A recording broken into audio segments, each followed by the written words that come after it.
and to help continue educational sessions. Now I'm going to share my screen 1 second with my presentation. And let me know if this is at full screen. Is it a full screen? Yeah, you're good. Awesome, cool.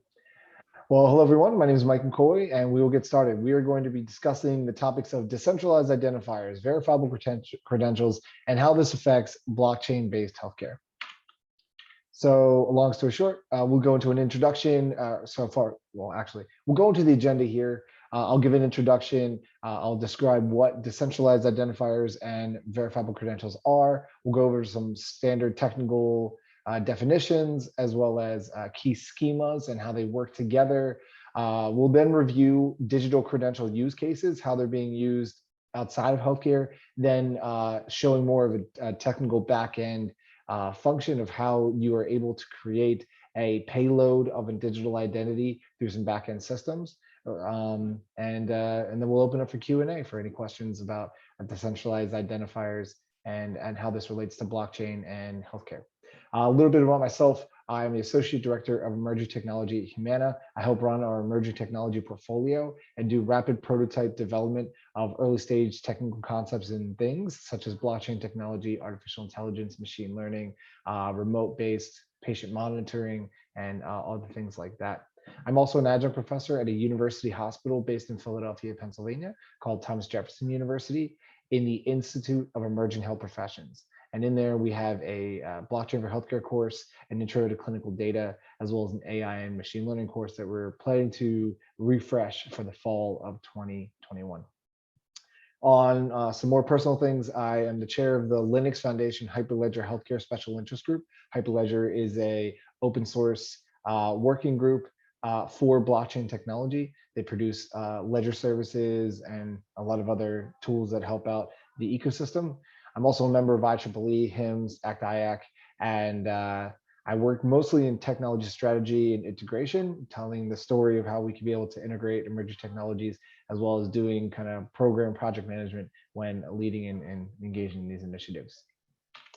So why is there a need for digital passports? One would say there's not a true need for these, but there's definitely some ways that this type of technology can make people's lives easier. For one, I truly believe that the COVID-19 vaccination card on a physical floppy card, one could be a danger to fraudulent services, as well as it doesn't really show key variability or verifiability for the overall function. For example, you can easily copy a COVID-19 vaccination card, print out a similar one, go to a venue and claim that you were vaccinated. There are a lot of other ways you could be able to manipulate that, and there's no real, yes, there are certain databases that record this information and function, but there's not a real there's not a real interoperable method to be able to showcase these vaccinations, as well as to verify and authenticate them.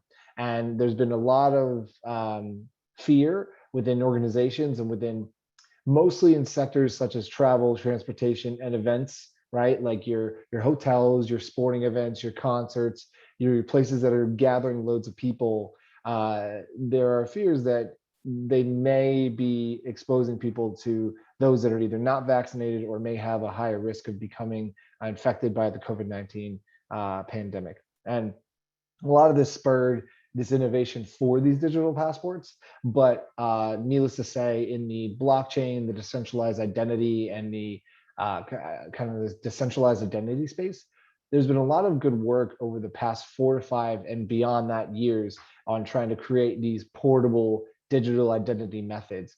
And even so, here on the right, you see a graphic of example of the IBM Digital Health Pass that the state of New York is requiring for major events, such as going into Madison Square Garden, as well as to Yankee Stadium for baseball games. There are methods that you could use QR codes and physical devices to do it as well, but there's some security vulnerabilities we'll discuss later on in the presentation of why they may not be as relevant. Any questions on the why digital passports or the fears or the stories around that? I think it's pretty relevant, we're all pretty aware. So what are verifiable credentials? And this is a decent way to define it. A verifiable credential is a universal data format that lets us express anything about another entity. And this standard format came out of a group called the World Wide Web Consortium, which is a standards body, an internet standards body that is created with many other digital identity stakeholders and vendors, as well as some national governments and some key leaders in standards development, such as the World Economic Forum and others. They created this function where this is the 500-foot view of it. You'll have an issuer of a credential here on the left that is able to grant the credential and create it. You have an owner and a holder, and the main idea of having an owner of the holder is to put this on mobile-based device or remote-based devices so that people can become the true owner and holder of that credential. And that verifiers or third parties or institutions that have the ability to prove that that credential is what it says it is able to do that. Now on here, the verifier, some of the big key differences are that the verifier must be able to trust the issuer of the credential. And some may even say they need to have the issuer to trust the verifier as well. In between here is where we use the technology such as blockchain, distributed ledger technology, other type of distributed methods to be able to potentially hold, host, encrypt, and send over details and information associated to identity. But this is the overall concept that you can, on your digital device, on your mobile phone, most likely, you'll be able to hold and own a vaccination credential, or not even just a verifiable credential that is attributed to either your medical record information, your vaccination information, as well as multiple other types of identities. So we're talking today specifically on vaccination records and potentially medical records being hosted on these devices. But these type in the W3 standards, you actually will be commissioned to have different wallets for different entities and actions. So you'll have a healthcare wallet, but then you also have a separate wallet for financial interactions. You have a separate wallet that's held for credentials of yourself, verifying that you are who you say you are in these skills and these attributions that are given to you. And through cryptographic and decentralized methods, you could be able to broaden the horizons of who could be an issuer, who could be a verifier, and where and how you can get certain skills that are beyond just your immediate location, which makes this more of a global type of solution to be able to get not just you and the people within your community to verify each other, but to verify each other across the globe and to be more interconnected and to understand each other's identity and who and how they interact. But some of the problems in creating these systems are without convergence of a standardized verifiable credential format, you cannot have functional interoperability across your network. I know a bunch of you in this group and others outside of it have discussed the issues of semantic data representation. Like in the United States, we measure and issue credentials a certain way as compared to people in the UK, in the EU, in China, in Australia, in Africa, and around the world. We all have different methods and means to how we consider identity and to how we consider the social contracts of what an issue or a credential truly means. And this method helps in the data interoperability problem of that.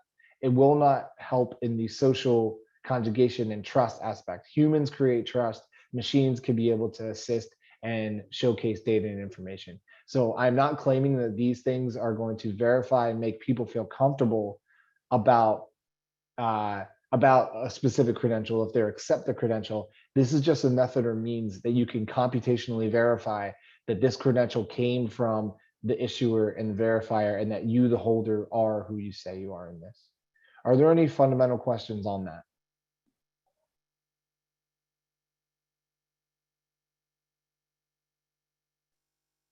Cool, we'll move on.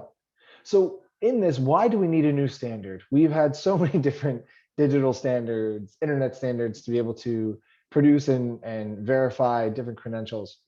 Why do we need to change? Well, in the classic sense, we have had a kind of binary one-way view of credentials, where the people and the person who is attributing the credential to themselves may not be as aware and as and have a full stake in ownership when it comes to creating and testing themselves to specific credentials. Before, in the classic model, it's mostly where the issuer is then verifying with the third party organization or the verifier, if we want to call it, that this person in the middle is who they say they are, and the person may not own the information that's relevant here. It could be the issuer that owns that information or the verifier that owns that. There's now more of a model and a want for humans and people to be able to have ownership and at least consent access to the details that are associated to their identity and their person. And so there was always this kind of phone home problem, as the Department of Homeland Security calls it, where a person needs to retrieve their credential and retrieve attribute information. For one, there's a couple of use cases that were problems, at least one in the federal government. When a federal employee is going to retire, right? And let's just say they were a public servant for their whole lives, and they took a stop of working at Department of Homeland Security or Health and Human Services or the FDA or different organizations. They literally have to go physically go to the actual spot, retrieve all paper records that they had through the 40 to 50 years of their employment. And then they have to go to the federal government and say, here's all the proof of my credentials and my identification. I was part of these organizations. Please pay me my pension or please pay me my retirement due to these stages of the money I made, and so on and so forth. And as you can tell, there could be a lot of fraud and there's a lot of administrative burden when it comes to verifying themselves for just retirement. For these people that are public servants, it's a taxing process, and it actually hinders people from retiring early or retiring on time because it's such a painstakingly long process. And so in this new W3C verifiable credential data method, you use a verifiable data registry, which could be a DLT or a blockchain. It could be just a specific SharePoint method. It could be an Excel spreadsheet, but you register your identifier and use schemas to the holder to make sure that the user themselves can know or at least point to the proper digital data registry or method where it was stored into. Issuers and verifiers have potential edit and read accesses in between there. And it becomes more of a digitally native process where you could, instead of having to go physically and drive to locations to pick up your identity and verify it, you could be able to then do it online, do it at the comfort of your home, and do it within your mobile phone or registry. Now, this is not a new concept. It's an evolution of existing technologies, such as public key encryption or in technologies such as SAML, such as Open ID consortia protocols.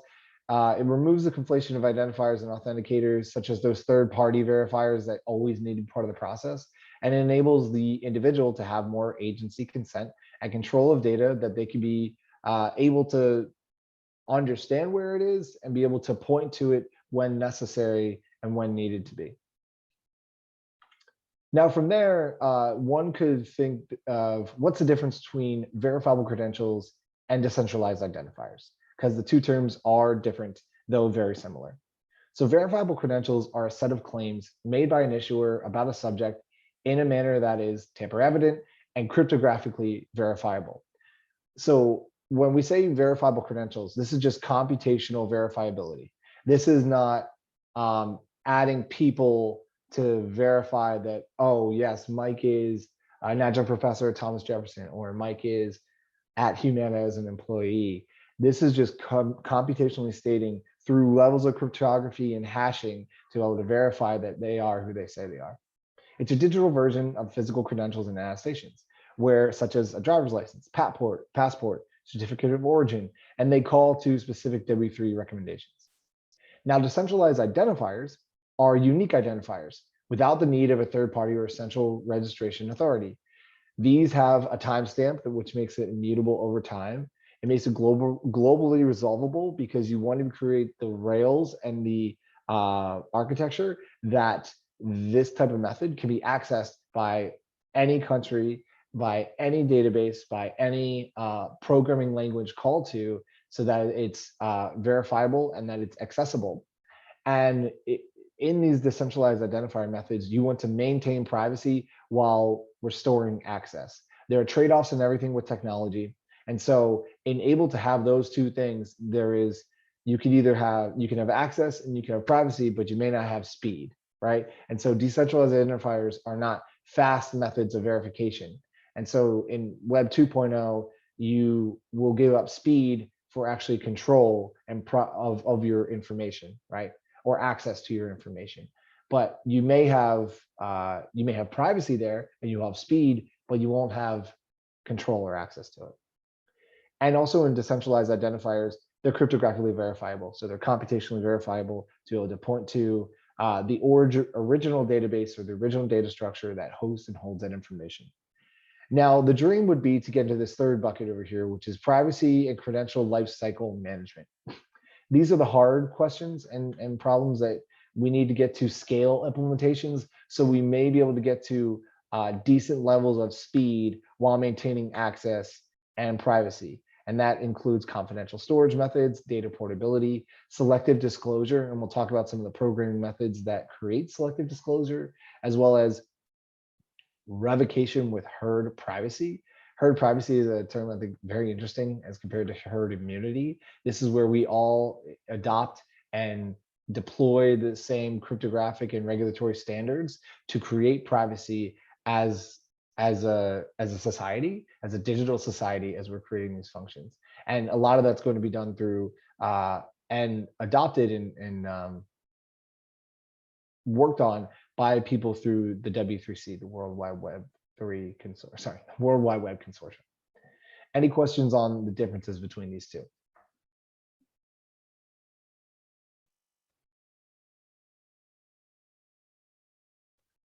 Cool, because I'm explaining things well.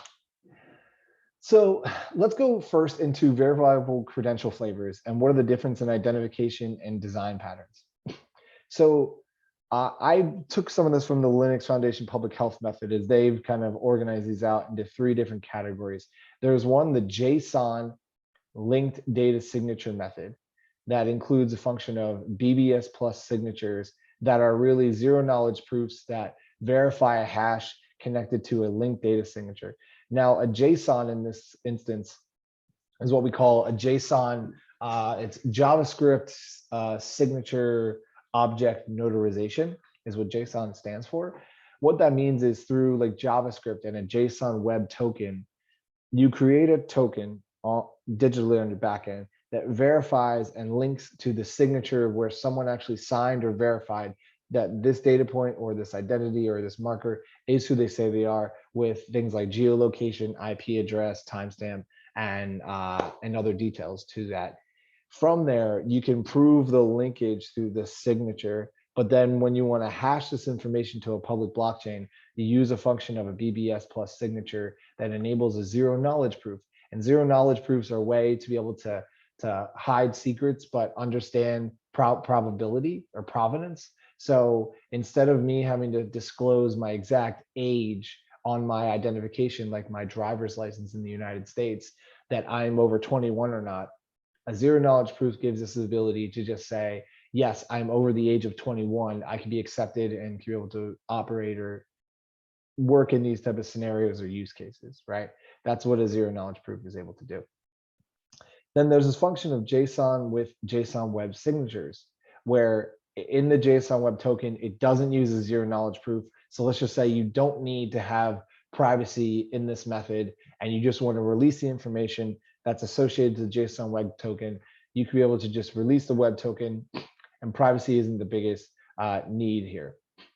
But then there's a third method of using ZKPs with, I can never say this last name, so I'm not going to even try, but I usually just call it ZKPCL. And this is the method that, if anyone's very familiar within the blockchain and Hyperledger worlds, they use the function of Indy Aries Ursa, which creates kind of like an identifier to a wallet to then connect into your decentralized identifier, unique identifier.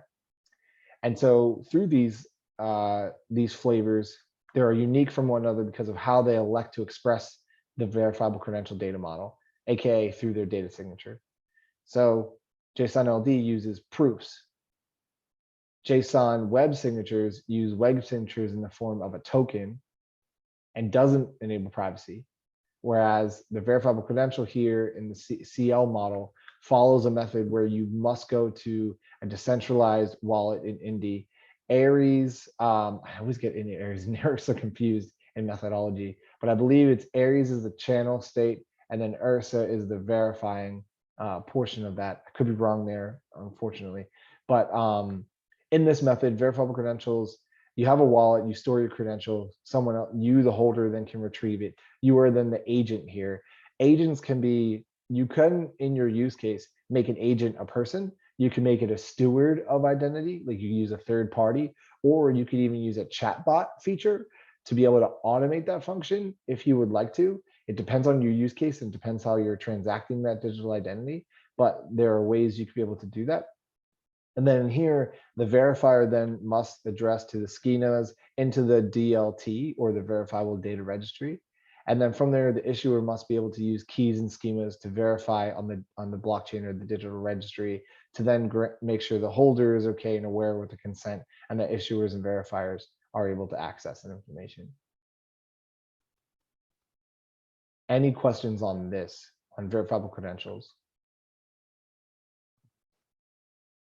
Yeah, can I bring the level of this slide down by quite a few notches? Sure.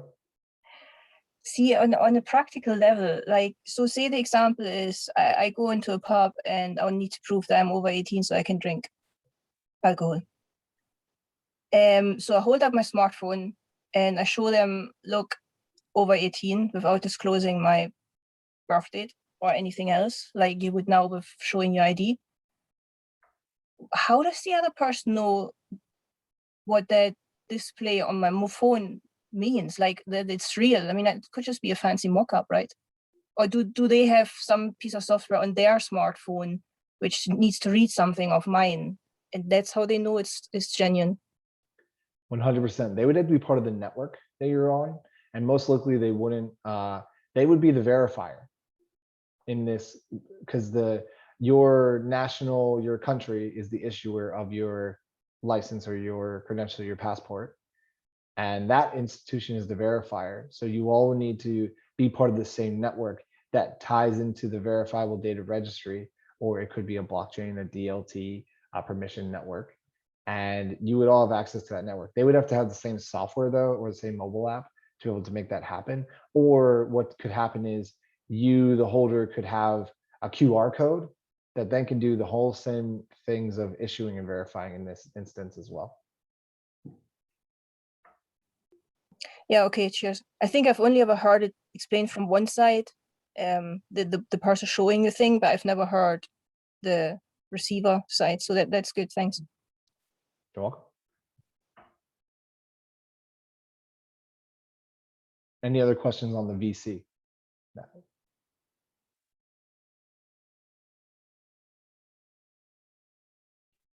Cool. Well, now we'll go into DIDs. So DIDs, as I mentioned before, is a unique identifier without the need of a central authority. So these are mostly programmable ways to be able to encode, be able to identify an issuer, a holder, and a verifier. So the scheme is in W3C's model is that you're able to say, I created DID, and then in your code line, you'll create a DID method, a decentralized identifier method. And then there's a specific string, it's a unique identifier that will then identify you and your DID method in your design pattern. So some examples of this are, I'll create a web DID for cbp.gov, right? To be able to trade, or to operate as my green card, or to operate as whatever method, right? These are just code ways and methods to be able to function this out to and for anybody. And so unique identifiers could be meaningless, but they're also immutable over time. They're globally resolvable through code. In some aspects, if the unique identifier doesn't have any identifiable information about me, like if I had Mike McCoy on here, if I had my street address, or I had my location, or something attributed to me, it may not be privacy respecting, but it could create just a random number generator that then creates authenticity and prohibits someone from being able to cryptographically reverse engineer this to find my origin of identity and information. And so from there, it means this is cryptographically verifiable because of the unique identifier that isn't tied to myself. So if my social security number, so in the United States, we use something called a social security number.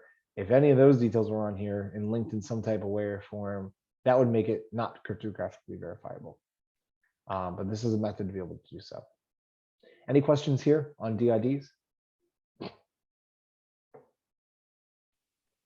Yeah, I'll ask a question. What would be the difference between, from an example standpoint? So if the driver's license or passport or anything like that fell more on the other one, the verifiable ID, I think it was, the verifiable credentials, then what would be a singular example on this one, and how would it So a be? lot of times when you have when an issuer such as the United States government has a social security number or a driver's license associated to you, a lot of that can be easily reached in public record.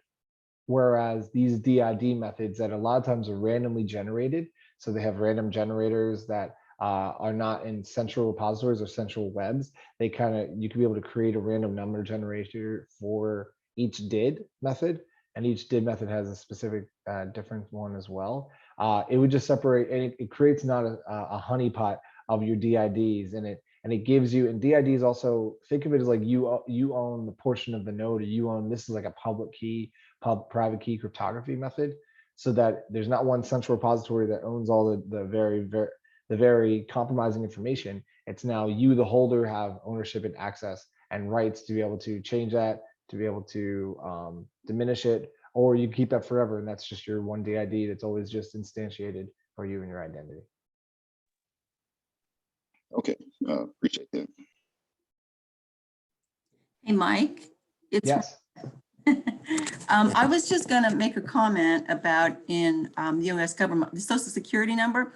Social Security numbers used to be based upon the region, the decade, and then, the area where you lived at. And then they went to this random, giving you a random number, because a lot of babies were born with compromised Social Security numbers, and Social Security tried to do that random thing. And now Social Security got so messed up, they can't figure out what decade you were born in. So our Social Security system's a little messed up, but this would be good. I think a DID method for our U.S. government to do this for Social Security could be very worthwhile. And I know the Department of Homeland Security is absolutely experimenting with. Yeah, well, that's just the thing about Social Security number. A lot of people don't know that. It's kind of interesting. Yeah, actually, if you, I personally knew that because I was from Florida, and my friends up here, I was born in Florida, but I grew up in the Philadelphia area. And we just, would jokingly go with our friends like, oh, and they're usually 0-1s, whereas I was a nada 0-1. And so Right. it was interesting.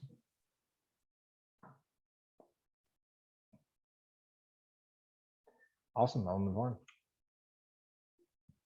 So these are all great, right? We have these methods that can be able to create unique identification, that can be able to help us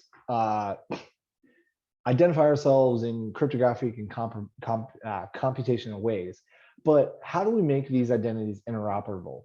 Like, how can we be able to take that verifiable credential, go to Italy, and make sure an Italian government and the traveling board and my passport can all say, yep, he has either a vaccine, or yep, that is Mike McCoy, and all these details associated with his identity are what they say they are? Well, part of that has to do with the data communication, the data payload, as well as the data governance. I hope to ask some of the questions here and some of the answers. Like, what are the data exchange protocols that will need to be used to connect systems? Or how do you secure the pipe of information? How do you ensure its availability under its load and under its duress? And then for that payload, how do you ensure that there's a common understanding of data, right? Whether someone's using Go or Python or JavaScript or Java, right? How do you understand that? And how can you be able to make sure it's a common authority? How to ensure the integrity and provenance of data, like where the origin of it is. Blockchain DLTs can help this, but can it fully do that for us in an international mindset? Or does everyone have to join that same network or that same blockchain? And how do you, if needed, ensure confidentiality? And then from the governance perspective, what are the rules of the ecosystem that everyone needs to agree to?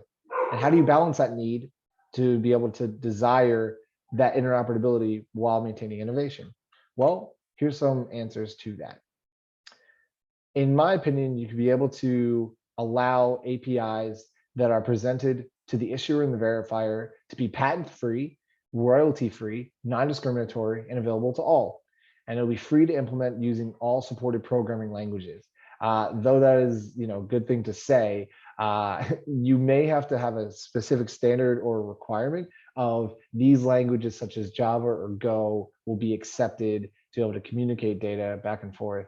Whereas other languages or new programming languages like in blockchain for Solidity, for example, may not be able to work or be able to be the go-to factor for this data communication. You also, though, as a federal government, may not be, it would very much hinder innovation and very much hinder the communication if you have patents, if you have royalties, and if you have particular discriminatory standards on who and how people cannot be identified and if they can be accessed into it. So for countries that may have borders where they don't allow people with specific identity or backgrounds or details, they would probably not be the best country or fit or place to be able to use this type of format. And so it would have to be in societies that are able and are willing to accept all the backgrounds and people of different identities. And as well here, you probably have to use, or most likely have to use, common and industry tested interoperability specifications, which I believe the W3C is an international standard that's accepted by more countries than anyone in the world. They could be a development organization that could drive this. They also would need to have verifiable credentials standard organization within the W3C, as well as JSON linked data signatures can take, and they're kind of like a domain specific language that can take in other languages such as Java, Go, and other REST APIs to connect into, so that you can have more interoperability for the data payload. And then the trickier question is more about data governance, but how the identity verification component between the holder and the verifier should use things such as authenticator assurance level compliance systems that meet NIST requirements. I always get NIST wrong, but it's National Institute of Standards of Technology. And in particular, their 863 revision of cryptography or later. Beforehand, they didn't enable certain elliptic curve cryptography to be able to be processed or verified. Now they've updated their standards and are actually accepting those type of criteria. And another thing could be the solution should hold federal information processing standards. This is mostly a government ability or government play to be able to give the authentication. In the United States, you can have more similar non-government ones in the private sector, but then you have to create M&A and different negotiations and agreements. But I definitely think governments can mandate these things. Though with the current state, the Biden administration has not stated that they want to be able to enforce any vaccination or verifiable credential, which is fine, because I think we as Americans, we believe in choice and freedom of speech and to declare who we are. And I don't know if there's a perfect way to be able to do that in these binary systems that can computationally identify someone. And when it's hard to be able to have freedom of identity when you are labeled a specific way in computer systems. And that's why there's a lot of controversy within artificial intelligence and all these learning predictive circumstances and methods, because people change their minds over time, all the time, right? Whereas in blockchain and other technology, blockchains and computers don't change their mind. They only change their mind of how they're told and what they label. And so it's a very tricky subject. And the more you can have flexibility in AI, the more better you can be. But then you also, in using those AI components, the more flexible you are in AI, the more computation it takes. And sometimes the amount of computation to get to that flexibility may not be worth it because it costs so much from an environmental standpoint, where you'll build all of these artificial intelligence, but then you may have a country that's having too much emissions or giving up too much gases and consumption, where it wouldn't be worth it to understand this information. So there's always trade-offs with everything, right? Those are a few thoughts into how this could be shaped out. But I want to go deeper a little bit into the DID and verifiable credential interoperability methods. But does anyone have any questions before I move on into that?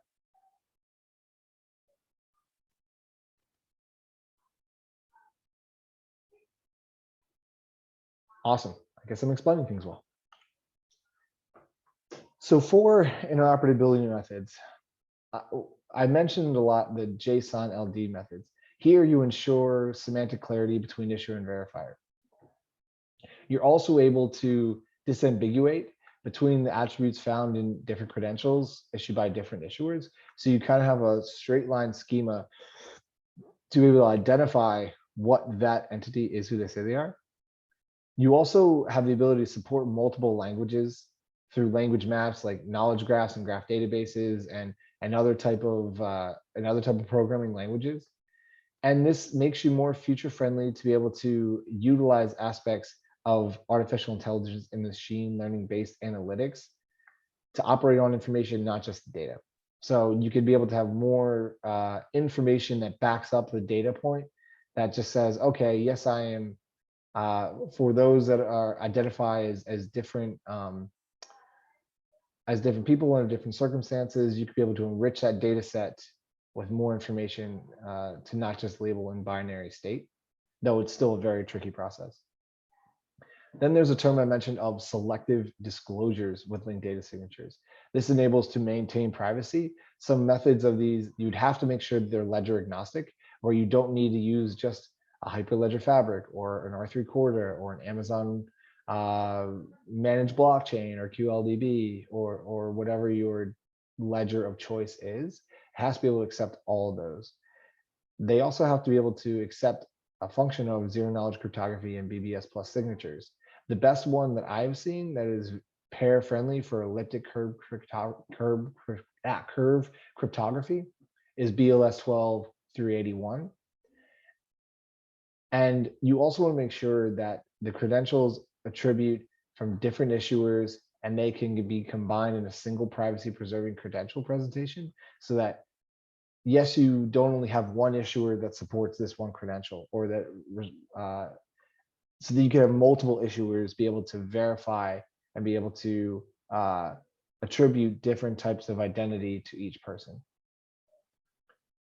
And I think the biggest thing that, though we create all these automated systems and these technologies to help take away the administrative burden of our lives, you're still going to need that. You're still going to need some type of support, because for industry or government support to update these credentials, they're going to change. Cryptography is going to change. The different types of credentials and the different ways we identify each other are going to change.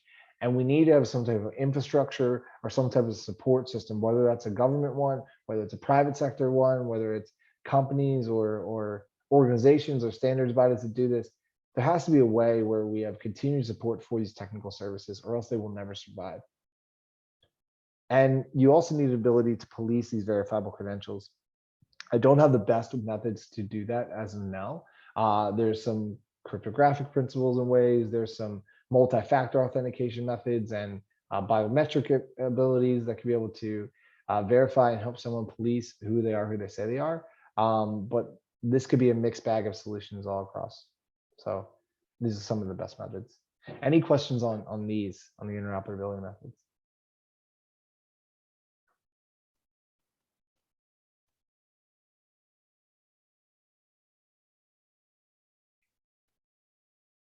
All right. Now I'll go into an example of digital identity credential methods and see if this kind of rings home with anyone. So for an individual like Lewis here, he's doing all these different things, right? And he has in his wallet a representation of many different type of digital artifacts that represent him and who and what he's trying to do. So for example, Lewis gets vaccinated. He gets vaccinated and that's recorded. The issuer of that vaccine is the US Public Health Agency. He then is given a digital vaccination certificate. This could be held on his mobile wallet or on his mobile phone, or it could be held as a QR code, as I mentioned.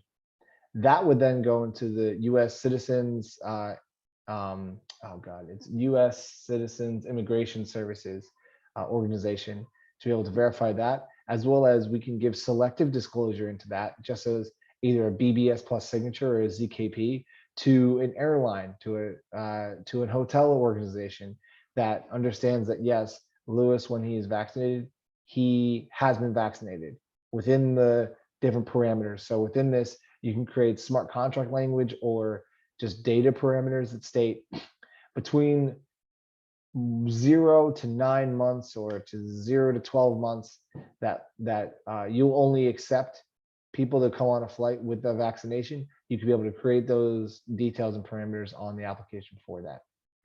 Or let's just say Lewis wants to become a resident. He creates a permanent resident card, whatever we use mostly in the United States, a social security card, or you can have a passport, right, from your national government. That would be, we use them all the time for employment verification, as well as to verify that we can go to a bar and drink and cheers. So those are methods for that. For applying for a job, we do the same type of service for employers. You would send that into U.S.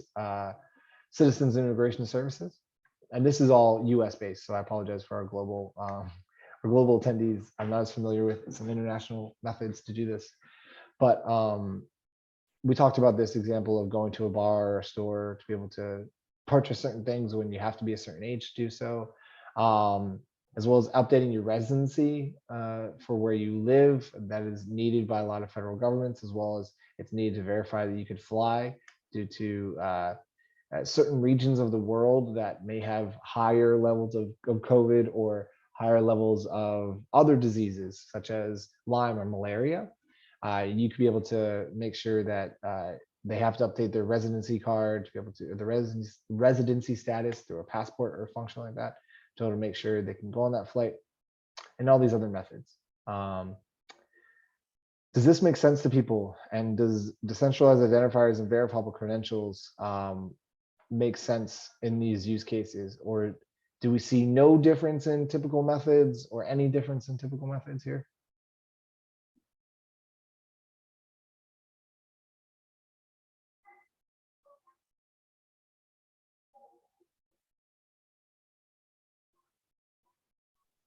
Do we see a difference in this compared to current state? Hey, Mike, this is Devin. Yeah, I think this is good stuff. One thing that, and I think is, if I'm going by your illustration earlier, I guess would Lewis in this case be the holder? yes. And so what I think would be interesting, in a situation like this, making Lewis the holder versus, the issuing entity right now. So say that's a passport or some type of, vaccination ID, or whatever it is could be, which, it's slightly political, but we'll move past that. Making him the holder, to me, would be interesting, because he would be the holder. He would be the holder in this in that whole W3C model. Right.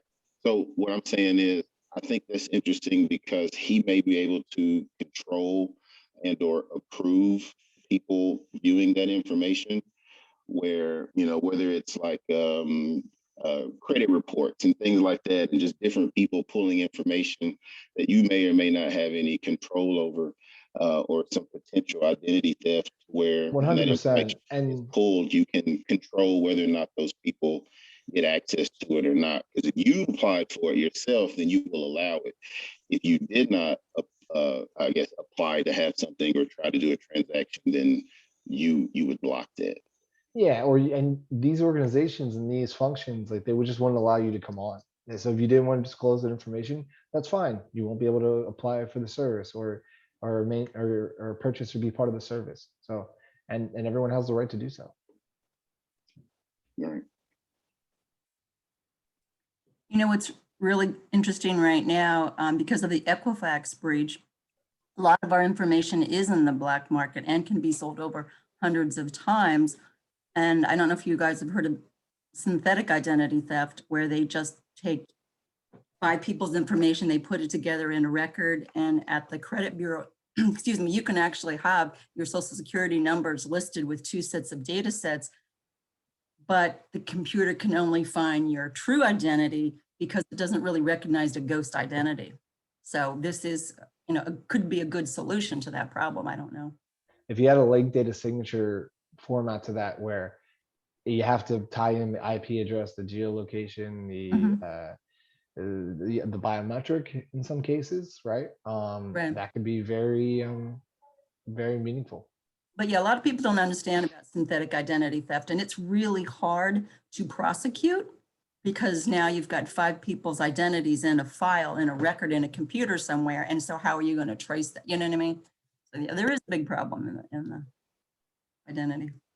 Yeah, it's really about tracing causality and probability.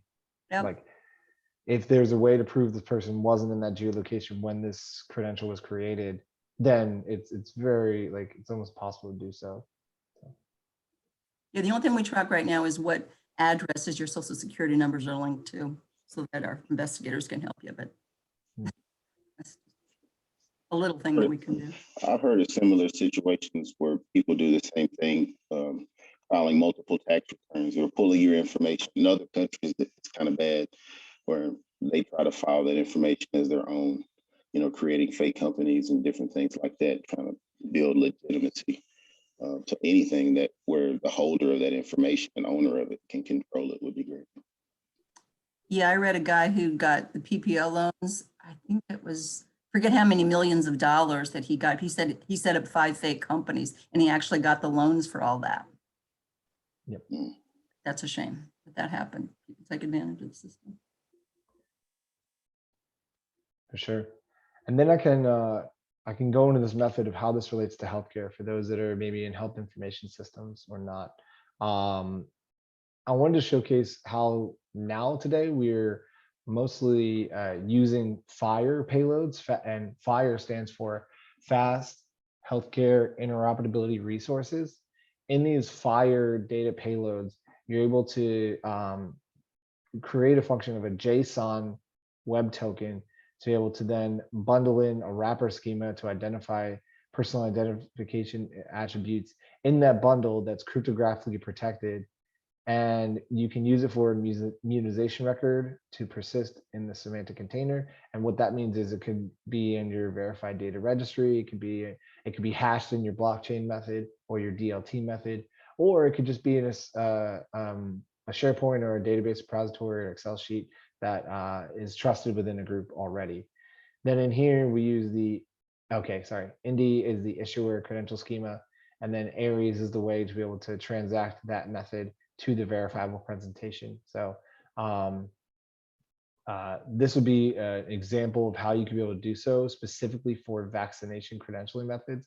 You would take your smart on FHIR is pretty much the mobile way to be able to report data information. Smart on FHIR is a method that was actually created by Apple HealthKit. And so through your Apple and iPhone, you're able to, when you put your heart rate variability or your weight or your height or details related to your health, you put into a smart on FHIR to the API a smart on FHIR mobile function that turns into a FHIR bundle that then can extract the information such as patient, the immunization, and the person and the practitioner who gave you that, which would be the issuer. And this is like detailed issuer information. And then you, the holder, is put into this bundle, this kind of code bundle, to then transfer up to create that verifiable credential method. So it's a verifiable credential method, but the only reason it's a DID is because through Indies and Aries, you're able to create this unique identifier as part of the verifiable presentation. Without the unique identifier, you just have a verifiable credential that then gets stored into a semantic container, as it's labeled here. So, and we also, in this access, we assume that someone has valid access to a FHIR-based data source. So we assume someone has access to a mobile phone, most likely, or an iPad, or email of some kind.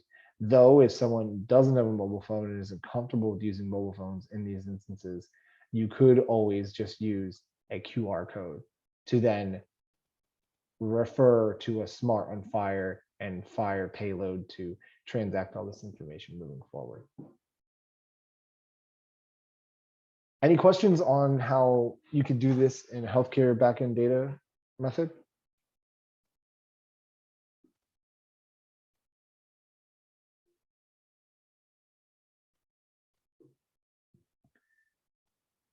we have a bunch of questions actually in here. Sorry that I did not see, but that would be a great feature for credential issued by different users. Absolutely. Awesome. Cool.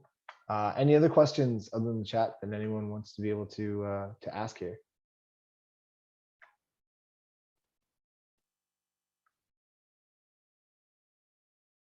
All right. Well, I'm going to move it on to our Q&A segment that's more broadly defined. So anyone, anything, does this pique interest? Is this not interesting whatsoever? This is just boring stuff, and we should never digitize our full records or medical information.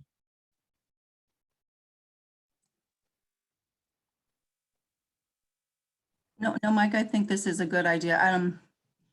Currently right now, I'm in your medical records, like if somebody got into there and compromised it, you could have the wrong set of data as far as, your blood type, your medications you're on. And then if somebody gave you the wrong at the hospital because your records were wrong, that could really affect your health. So yeah, we definitely need identifiers and a way to look at our medical records just to verify that information is correct. Would your system do that? Would it allow us? This system could do that for sure. And it Yeah. also makes it very interoperable too. So like, let's just say when the world is open back up and we don't really care about specific COVID-19 vaccinations, we can travel all over the world.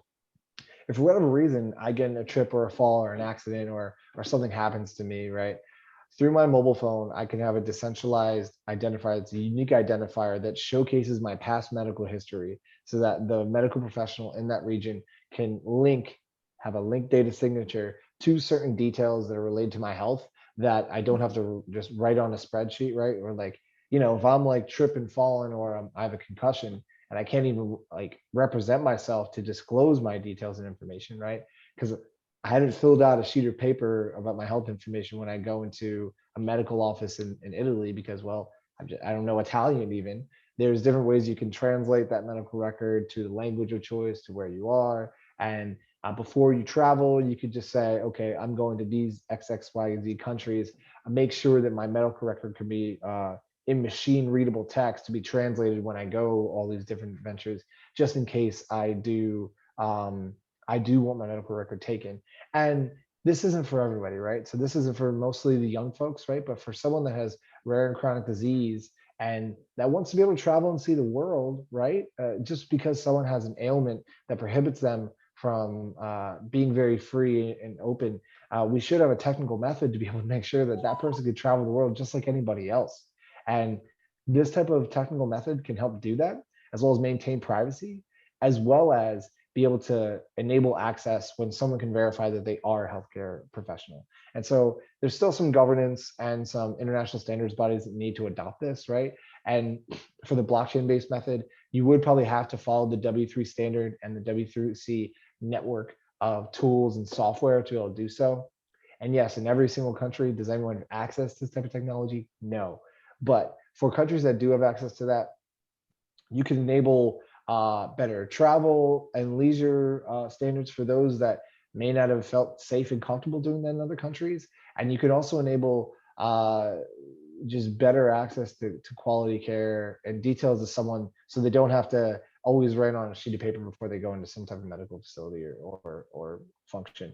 And we in the United States complain about this a lot, and I know it's not an issue in a lot of people's native countries in the EU, Australia, and other places of the world. But yeah, this is a method I think the United States could really be ahead of and can really help out. Yeah, we're working with the company right now, just so the first responder could be able to look at your phone and, see some information. I don't know if we're going to put it on the back of the card, but it's to organize all your digital assets. So that would definitely be something, but I don't, how could the first responder look at your phone? Did it have to be a code or something? Mm-hmm. It could be a QR code. It could be just if you memorized or have stored somewhere on your phone securely, hopefully, your DID method, you can just refer the DID method and they could be able to go in and log in this information. But we're talking about if you're incapacitated because of an accident, the first thing that the first responder does is they look at your phone and your wallet. If there could be information or something, they could scan the biometric on the phone and maybe there's a universal way or application or pointer. And Apple HealthKit, to be fair, as much as Apple gets flack for data privacy and control of detailed information, that was one of the original use cases, was when someone is overseas with their iPhone and they have it on their body and they may be unconscious or in a state where they can't identify themselves. Scan the biometric, go to the Apple HealthKit, understand specific information or medications they're allergic to, and that's a method to do so. And yeah, and sometimes you may have to pay a premium for this when you do it. So you may not have to pay for it all the time. Like you may pay anywhere from $1 to $5 a month or something like that. That's one example. But if you're going overseas and this is very much needed for you, I think a lot of people would pay that premium to know that they have the insurance and the safety of their information representing them when they're going somewhere else. Sure, medications are very important to know. And just even if you're allergic to something like that too, just Hey, Mike, my name is Jordan. I'm just great presentation. Thank you for putting all this together. I'm just recently becoming aware of verifiable credentials, and I guess I see lots of potential here. I'm curious, what are some of the barriers? I wonder if you could speak to maybe some of the barriers to adoption. What's, and what stages of adoption are we in, and what do you see as the most effective or efficient path forward in implementing some of this tech, especially in healthcare? Absolutely. So we're at the point right now where we have a bunch of vendors that have created digital health pass, such as IBM's digital health pass, and then there's a Good Health Pass, which is a consortium out of Lumedic and the International Air Transportation Association. So I would say if you're looking at the famous, here, I'll pull it up, Trough of Disillusionment by Gartner, we are somewhere in, I'm going to share my screen real quick.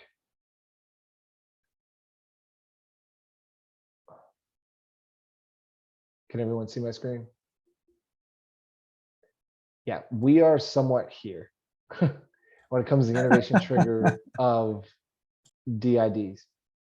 Now, we'll hit a peak of inflated expectations, especially during when COVID and a lot of people are vaccinated and a lot of people are opening up. Well, yes, these digital health passes are great, though there have been a lot of kind of user interface struggles and kind of like application backend code bugs when it comes to DID and other methods, right? And it's a constant, that's why you need constant support and services on the back end to make sure that we're getting through these bugs and kinks. But I would say we're here right now on the trough of disillusionment. And then towards the summer, we may be here, but then we're definitely going to go to here at some point. But then from there, I can't estimate timeline when and how these will be adopted because a lot of it's more social and political than it is technical. There may be a time where we could be able to do this in the near term future, maybe 2-3 years, right? But I think now that most people and populations are more digitally friendly, we're using Zoom and interacting on Zoom and different type of communication methods all the time. It's in the near term future, but it's very much a social and political problem of adoption because of individual rights, and not many people understand that this actually maintains your individual rights more so, and where they think of applications and software as a method to take that away. Yeah, that's why sessions like this help for understanding. That's great. Regarding those social and political barriers, do you view those as largely being, in my opinion, I feel like they're kind of more on the side of these big healthcare organizations and such more than they are for patients. But I'm curious if you agree with that, or do you feel like that's more patient adoption is going to change, or is it both? Of what's prohibiting people from wanting to use these, I think part of it is like mistrust in technical systems, mistrust in certain communities from the United States of like, oh, I don't want any information recorded because then like that's gonna enable the government to do more harm than good. It just depends on your locality and where you are in the world, right? So if that's a loaded question, I would say, but more so than not, it's yes, because healthcare organizations have centralized and maintained most information and not disclosed and have been very transparent when it comes to pricing of services and other things, yeah, I think that that's enabled patients and users to not trust these systems more because the services are so expensive and there's not much price transparency when going to a medical facility. Excellent. Really appreciate your thoughts on that. Thank you. And I believe we are at time. So Christine and Rami, thoughts? I'd love to, I could stay for at least 5 more minutes on this subject. Yeah, if anyone wants to stay for another about 5 minutes or so, we can answer any more questions. There was one more in the chat function about timeline for various stages of adoption. So Mike, if you have a few minutes to stick around and talk about that, you can. We can go till about 3:10 or so. But just for everyone else, we are continuing our series here. In June, we have a talk lined up, and then in July into early August, we have a series of workshops lined up as well and talks. And we're looking to get a very high-profile speaker out of Canada within blockchain to speak as well. So continue on, Mike. I'll let you go on. Just want to make sure everyone is aware of the series.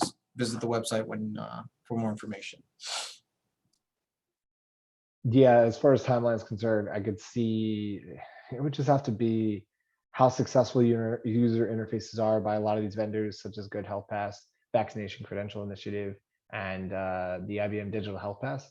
So far, IBM has not gotten good fare in New York City, but that's also, it's early in their production and their use of people. I could see in 2-3 years these becoming more applicable, more easily to consume, and that's just with any type of technical instrument or application being adopted in society. See, on that note, do you like we like earlier you talked more about like governments have to do this and that, but your slides always also mentioned industry as well as government. And I wonder if companies are actually a driver to adoption. Like, see, for example, I know oil and gas industry, because it's close to home. They send like engineers offshore and in all sorts of countries, and they already have the proof vaccinations of all sorts, for example, to be able to travel. And obviously the companies want these people who are expensive to come back healthy. So I can see actually that your work mobile is going to be, have all this biometric unlocking mechanisms so that, your life can be saved and so on. But maybe people's private mobile phones won't have that because I don't want to pay the $5 a month. But That's a really good I point. could see companies changing the culture here, and you don't necessarily need government. Or if you take like airlines and this global, what you said, this global communication or compatibility, interoperability. Certain like an countries airline. like Singapore are requiring people to do that coming in and out of the country if they need to, and if they're deemed to have a good reason. Today, actually, or yesterday, the UK NHS, National Health Service, actually is requiring all UK staff members for the NHS to report in a digital, they call it a digital employment passport, that they've either been vaccinated or that has some details of their records. So there are countries that are enforcing it, including, I believe, South Korea is, as well as Australia is as well. There's other countries and places I'm probably missing at the moment, but yeah, there's definitely some enforcement, and they're doing it. So within NHS, they're doing it on a phone that's given to them by NHS. So that's not their private phone as well. But you can opt in for your private phone to be showcased there. It just depends on your country, your comfortability of your users and everything.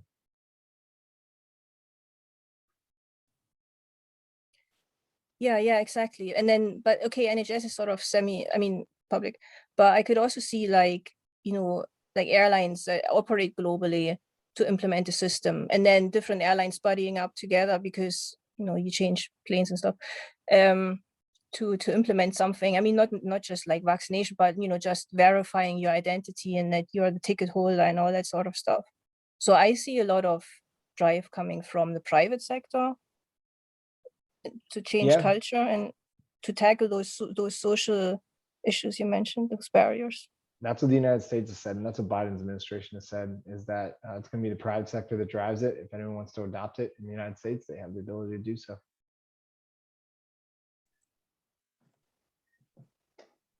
Mike, I have a question. Are they really still doing contact tracing? Is that really a big, In Singapore, I know for sure. and United States, really, is it? The United States has not done official contact tracing. You can opt into giving geographic location to yourself and filling out surveys from Apple and Google that came out last spring. Though the adoption was high at the peak of the quarantine in the United States, a lot of those services, the user base is very, very low now for those currently.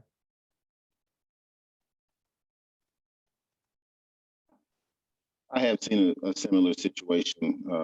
My father-in-law, who's in Japan, not necessarily anything to do with blockchain, but about tracing. Whenever he goes into a location, he's a glass contractor. He has to scan a QR code that's on the wall of the building that he's scheduled to go into, and then that's how the people who ordered the work keep up with whether or not he came in there. So there's probably a lot of different ways to do that. Employers too, like Ford in the United States, actually mandated that you plug into an application and fill out details. And if you were caught that you had COVID and you lied about it, you would actually be fired. They had grounds to fire you depending on the circumstance. And on the question of the interoperability and having systems that work in place, do you feel like the APIs will be sufficient? I mean, it seems like a way to kind of force the individual company, entity, whatever, to try to drive the standards behind the scenes and not force people on the front end of the system to have to figure it out. I would say right now, we've done some tests on API, JSON payloads, and how they link together. We can get some scalability, especially if we're referring to like not a DLT method. If you have just a trusted consortium, people like the Vaccine Credential initiative that combines Epic, Cerner, Microsoft, Salesforce, and a bunch of others, including us at Humana. It has a huge scale, but if you want to interoperate it and hash it onto a blockchain network to maintain provenance and then make it interoperable, it just takes longer time. So like I said, you give up speed, but you're winning in access and privacy. There's that trilemma. There's that technical trilemma you have to organize for yourself. I think into your example about some medical professional accessing some information if you were incapacitated, the other benefit of using a blockchain type situation is that their access to that information is also stored on the chain too, right? So even after the fact, no. The access is never stored on chain. It's just a hash function that refers and points to the actual database where it's stored. No data will live or lie on a blockchain. I'm looking at it from the standpoint of just your own personal security, that if somebody did have to access that information without you necessarily giving it to them because you were incapacitated, having a record to go back and look and see who actually got that. Because if the ability fell into the wrong hands and forced you use your BIOS to get to your information, like you'd want to know. Yeah, there's other ways for multi-factor authentication, like there's biometric, but then for specific levels of where there's like deeper details, right? That you wouldn't want it to be in the wrong hands, you can add in, thanks, Chris, thanks for joining us. And then you can add in something like they have to add in a password, or they have to answer questions, or they must have logged in a certain amount of times. There's other ways you can do that, but yeah, it just depends on everything. Yes, that's a very specific use case where I can like knock someone out, take their biometric, go into their phone and obtain information. But those are some things you probably can't really get away from if someone's acting that malicious. Great. Thanks, folks, for everything. Thank you for joining. Thanks to Mike as well for being one of our speakers. Really great 2 sessions back to back. And if you have any more questions, please feel free to reach out to us at the Institute, and look forward to seeing you at our next session. Yeah, thanks, Mike. Thank you, everyone. Thanks all. Have a good evening.